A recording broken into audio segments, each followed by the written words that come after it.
This week on Supercars Talk, Steve Richards is looking for another part-time job. The Super 2 series is back. Booster's looking for a young driver program. And I complain about more crappy track choices for the eSeries.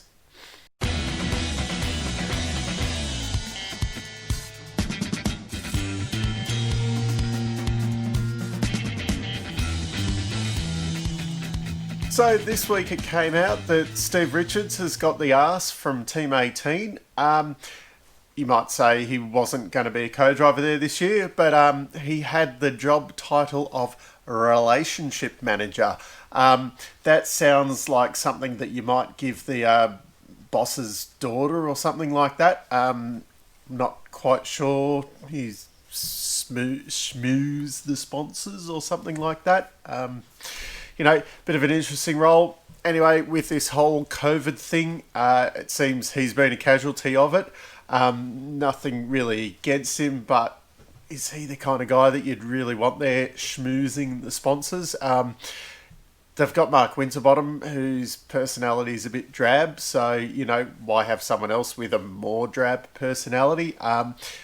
Scott Pye's got a bit of personality. They got James Goulding and Dean Fiore there as the co-drivers for the endurance races. Put those guys in front of the sponsors and whatever. Especially like the co-drivers could be doing it at sprint rounds and that. They're not out there racing and things like that. So not sure why you'd need, and maybe that's why they got rid of him. What surprised me, though, was that he's gone and apparently got himself a couple of part-time jobs. I can only assume either his missus hates having him at home or he hasn't got enough money, which I find the money thing very surprising because, to me, he's probably the most overpaid driver that we've ever seen in Australia. Now, I don't say this lightly, but he was signed. He started off at Gary Rogers and that. He did have a test driver role with Nissan in the BTCC. I don't know if that paid or paid much, but that was at the height of the BTCC where, money was going around everywhere. So I'd imagine probably earn a bit of money off that. Anyway, coming back, he drove for the Gibson, the Wins team. Then he went to Perkins Engineering. He was a big dollar signing there. I think he was probably the highest paid Perkins Engineering employee ever. I'd imagine he was paid more than Russell Ingall was. He would have been the top earner ever at Perkins. I'm fairly confident saying that. And then it continued on. He went to FPR, which is now Tickford, and that would have been a massive deal when he went there. He was going there to replace Jason Bright, who was on huge money at the time. Remember, this was the mid-2000s. All the top guys were getting paid big dollars. Other than probably the top four these days, any of the drivers would love to see contract figures that were kind of being thrown around in those mid-2000s. These days, you probably only Scott McLaughlin, Jamie Whincup, Shane Van Gisbergen, and Chaz Mostert, probably the only ones that are anywhere close to earning kind of those mid-2000s money. And then Steve Richards was at FPR Tickford for a long time on really good money. He became a Bathurst winning co-driver as he'd already won 2 Bathursts earlier on. Then he became a Bathurst winning co-driver at FPR and got poached by Triple Eight to be a 2 more time Bathurst winning co-driver with Craig Lowndes.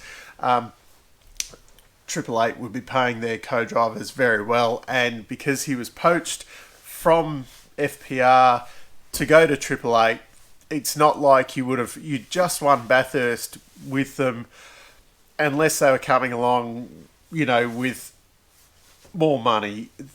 you wouldn't have changed at that point in your career, I wouldn't have thought. So, he's probably one of the highest paid co-drivers ever. Probably Lowndes and Tander are earning more now. But other than that, he's probably, where's all the money gone if he needs a part-time job to fill in the budget? And as I said, unless his missus hates having him around that much, interesting. Super 2 is back on the Supercars calendar. It's only going to be a 5-round calendar this season. Will that diminish, kind of the championship with it being such a short championship this year with only 5 rounds? I think they've been running at 7 the last few years. They were going to drop it to 6 for this year to try and save costs. They're dropping it to 5. Interesting way to save money. As I've said many a time, I'd much prefer them to take, costs out of the car, make the car a lot cheaper. Let's see more racing rather than going this, let's see the cars less. Anyway, so round 1 was at Adelaide. Round 2's now, well, this is the planned calendar anyway. Round 2's planned for Winton. 3 is at the Bend. 4 will be at Bathurst, and 5 will be at Sandown. So obviously them racing at what could potentially be the endurance race. Well, Bathurst is going to be endurance race. I suspect if they can, the Bend and Sandown will be a co-driver endurance race. You got all the Super 2 guys there as well, so that kind of brings down the numbers thing if, they're trying to work all that crap out. There'll be no chance of them running, bumping up the fields with Super 2 cars this year. If that's the case, then some funny news came out this week. Apparently, Boost is thinking about running a junior driver program. Well, you kind of had this at GRM, and Courtney's going to be the figurehead or whatever and train the young guys and things like this. Well, you could have had this at GRM. You had Garth Tander there, who a great person to learn off, and young Jimmy Goulding. He could have learnt off Tander for another year. Instead, we get Tander shown the door, and we sign up everyone's favourite punching bag, Richie Stanaway. Anyway, let's not get into the whole GRM, boost kind of thing. Let's look at the future, and hopefully this does come off. My questions are they going to kind of take that racing entitlements contract that it looks like Adderton's going to buy at some point? I'm pretty sure that Phil Mundy still owns it, and Adderton's just going to sponsor that car essentially for the rest of the year with Courtney in it. Probably will be changing hands at some point into Adderton. Now, the question is whether he takes that license with him and gets another one from somewhere. Techno's ones are probably available. Supercars has got a few in, ticking around in their kind of arsenal there. Now, whether he takes it, makes 2-car team there, or whether he ends up sponsoring one of the other cars at Tickford and continues running out of there, so it becomes kind of a 2-car Tickford, 2-car Boost out of that garage, or whether he just takes his money somewhere else and, somewhere like, Matt Stone Racing, who's already looking at running young guys, or, maybe a Brad Jones or someone like that, who would be quite easy to slot into their sponsorship roster the way it kind of rolls around. Then you wonder, how's it going to, the Courtney mentoring thing, if he's driving over at Tickford and, you've got the young bloke, say at Matt Stone Racing or something like that. Lots of moving parts on this, or it could just be a whole Peter Adderton just trying to get in the news again, get, boost up the top and, get your clicks. Now, drivers as well. A lot of people have been saying James Goulding, seem to be saying his name a lot today. He's got the Boost connections there from last year and things like that. I can't see that one happening. I think we'll probably look a bit younger, a bit more fresh. Brock Feeney is definitely one there. He'd raced in the eSeries, raced in the eSeries. He had a boost Stick It Up Mustang in the eSeries, and also Brody Kostecki, Peter Adderton and Boost sponsored their wild card at the endurance races last year, and I think out of everybody in Super 2, or anyone who's out of the series other than Garth Tander, of course, I think Brody is the one who deserves a seat, and it's going to be a crying shame if he misses out on a seat next year. When I won't mention any names, but there's a few guys in there that I think Brody definitely deserves a seat more than quite a few of the other guys that are in the series currently. Now it's time once again for my whinge of the week, and it seems to be, again, it's about the eSeries track choices. So I can't even remember, we were supposed to be running at Michigan, I think, and somewhere else for this round. Michigan is a big super speedway in America. I think they're still going to run at least one race there. And the drivers have been given the choice this time, not the fans or, whatever, whoever decides these stupid things. So the drivers have been given a choice of 4 tracks: Laguna Seca, Le Mans, Road America, or have just all the races at Michigan for the round. Laguna Seca, that is a great track. That would actually be a pretty good one to see the supercars around. Le Mans, that is awesome. We're talking the full 24-hour racetrack, not that crappy short Bugatti thing that the MotoGP runs at. The full-on Le Mans track.